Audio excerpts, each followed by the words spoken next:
What do you mean you found cameras?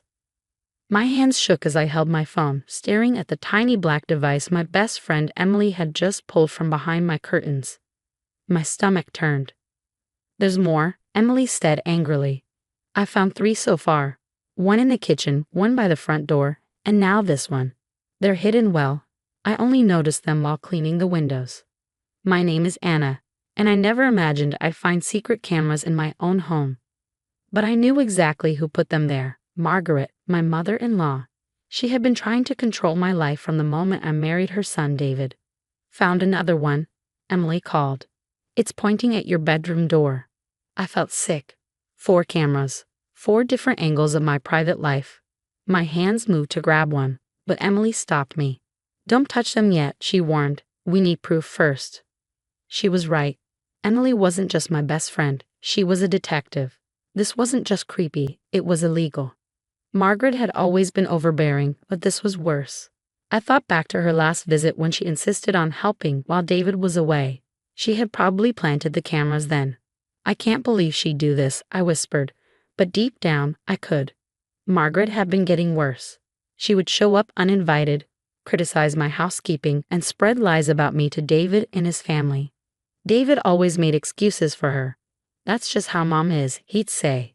But this wasn't just being overprotective. This was an invasion of my life. Emily pulled out her phone, inspecting the cameras. These are high-tech, wireless, motion-activated. Someone set these up professionally. Just then, my phone buzzed. Margaret. Just checking in, dear. How are you holding up alone? I worry about you. I nearly laughed. She wasn't worried, she was watching me. Then a terrifying thought hit me. Emily, I said slowly, if these cameras are live. Emily's eyes lit up. Then we can use them. Act normal, don't let her know we found them. But let's give her something to watch. I took a deep breath. What do you have in mind?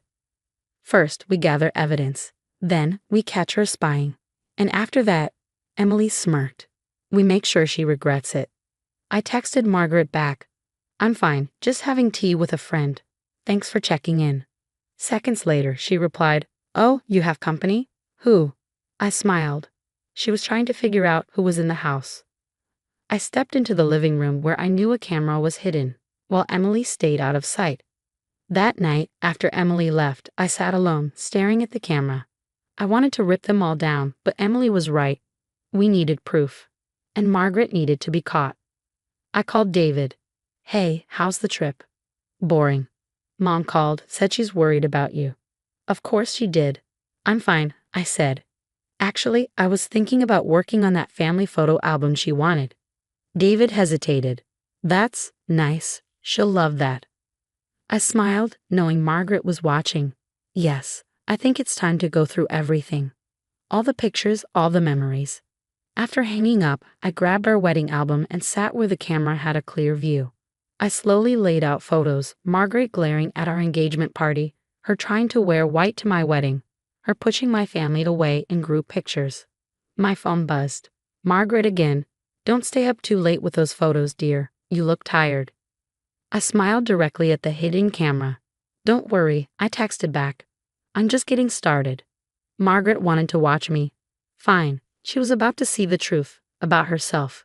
The next morning, I put our plan into action. Emily had set up a system to track when the cameras were being accessed. Now I could see exactly when Margaret was watching, and she was watching a lot. As I made breakfast, I made sure to stand in view of the kitchen camera. I called my sister, speaking loud enough for the microphone to catch every word. You won't believe what I found, I said. Remember those strange things I told you about? Doors unlocking on their own, objects moving. Well, I think someone's been in our house. I paused, watching the small red light on the camera flicker. Within minutes, my phone buzzed. Margaret, is everything all right? Do you need me to come over? I smirked. No thanks, I'm handling it. Throughout the day, I kept the act going. I made loud phone calls about home security systems. I searched signs of stalking on my laptop, making sure the camera had a clear view. Each time, Margaret's texts became more frantic. At noon, Emily arrived in her police uniform. This wasn't part of the original plan, but it was perfect. We sat in the kitchen, right in front of the camera. So you think someone's been watching you? Emily asked, taking out a notepad. Yes, I said. Strange things have been happening for months. At first, I thought I was imagining it, but now. I listed everything Margaret had done, the surprise visits, the rumors, and now the hidden cameras. Emily nodded, keeping her tone serious. These are serious crimes: breaking and entering, stalking, invasion of privacy. We'll need to investigate. My phone buzzed again. Margaret was calling this time. I ignored it. The thing is, I continued, staring at the camera, I think I know exactly who it is. The camera light flickered. She was watching. After Emily left, I walked through the house, pretending to search for more cameras. My phone rang nonstop, Margaret, then David. I finally answered. Anna, Mom's freaking out, David said. She says you're accusing her of something. Did she tell you she's been in our house? I asked. Or how she always seems to know exactly what we're doing. Silence. Then, what are you saying? I'm saying, I said, looking into the camera, that maybe your mother's concern isn't as innocent as you think. An hour later, Margaret's car screeched into the driveway. She stormed in, using her own key. What do you think you're doing? She snapped. Calling the police? Turning David against me? I stayed calm. I don't know what you mean, Margaret. I was just reporting suspicious activity. Why does that bother you?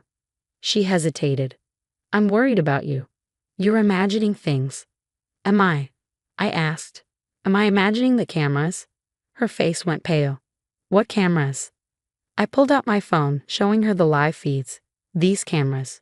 The ones that have been streaming to your phone for the past 3 weeks. Margaret opened her mouth, but no words came out. Save it, I said. The police already have the proof. Every log, every recording. The only question is, what happens next? She sank onto the couch, her hands shaking. I was just trying to protect him, she whispered. No, I said firmly. This stops now. Either you tell David everything or I will. Right on cue, we heard David's car pull in. Margaret's face crumbled as she realized it was over. David looked between us, confusion etched on his face. What's going on? Mom, why are you crying? Before Margaret could spin another lie, I held up my phone, showing him the live camera feeds. Your mother installed hidden cameras throughout our house, I said quietly. She's been watching us for weeks. The silence that followed was deafening. David stared at the screen, his expression shifting from confusion to disbelief to horror. Mom, his voice cracked. Tell me this isn't true. Margaret started sobbing, but these weren't her usual manipulative tears. I was trying to protect you. She's not who you think she is. No, David said, his voice hardening. She's exactly who I think she is. You're the one who's not who I thought. He turned to me. How long have you known? Emily found them yesterday, I replied. We documented everything, when they were installed, every time they were accessed, every recording made. David walked to the nearest camera, reaching up to take it down. His hands were shaking. Where else? I pointed out each location, watching as he methodically removed them. Margaret remained on the couch, her protest growing weaker with each camera discovered. Keys, David said suddenly, turning to his mother. Give me your house keys. Now. David, please, Margaret pleaded. I did this for you. No, he cut her off. You did this for yourself. You did this because you can't stand not controlling every aspect of my life. Give me the keys. As Margaret fumbled in her purse, I saw something shift in David's eyes. Years of making excuses for his mother's behavior were crumbling in the face of undeniable evidence. I want you to leave, he said quietly. Don't call, don't text, don't come by. Not until you get professional help. Margaret stood up, clutching her purse. You're choosing her over your own mother?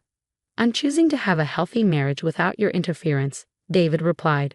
I'm choosing to set boundaries that should have been set years ago. After Margaret left, David and I sat in our living room, the dismantled cameras scattered on the coffee table.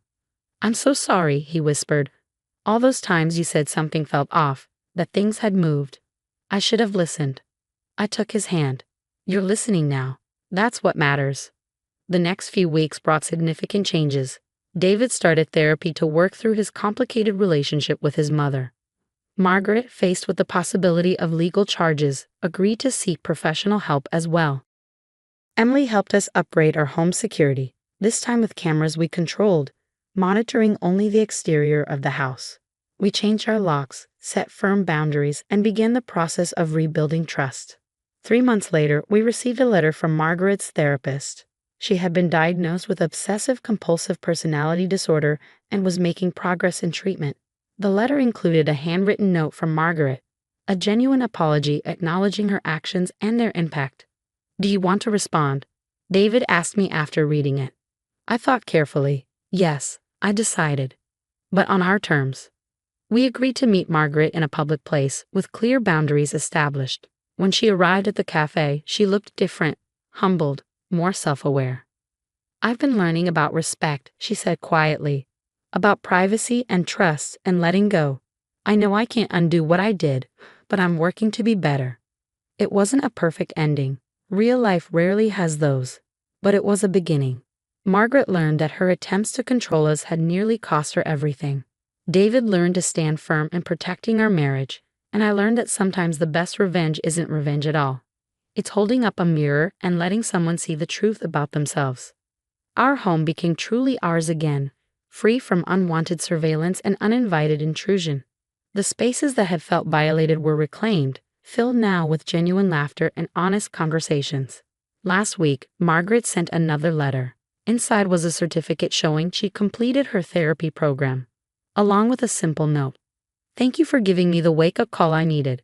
Some lessons are hard to learn, but they're worth learning." David pinned the note to our fridge, not as a reminder of what happened, but as a symbol of how far we've all come. Sometimes the people who hurt us the most are the ones who need help themselves. The cameras meant to expose my flaws ended up revealing something much more important, the truth that set us all free. Now, when I walk through our house, I don't look for hidden cameras or question if I'm being watched. Instead, I see a home that's stronger for having weathered the storm, a marriage that stood firm in the face of interference, and a family that's learning, slowly but surely, what real love and trust look like.